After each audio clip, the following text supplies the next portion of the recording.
about the 20s is that it was tremendously glamorous. We were always dancing and often laughing, japes and hoops from sun-up to twilight, bolting at people on the underground, imitating foreigners. Such fun.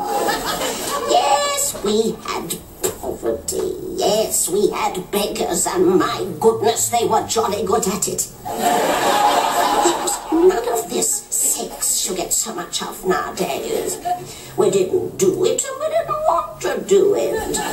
Absolutely everyone one knew was a virgin, unless they were a beggar. If one's young man took one home in a taxi from the Ritz or the Berkeley, he didn't come in and have sex. A thermos of soup and a chicken sandwich. I didn't have sex at all. Not one scrap. Until I was 67. That, I may tell you, was only because I couldn't find any small change for the window cleaner.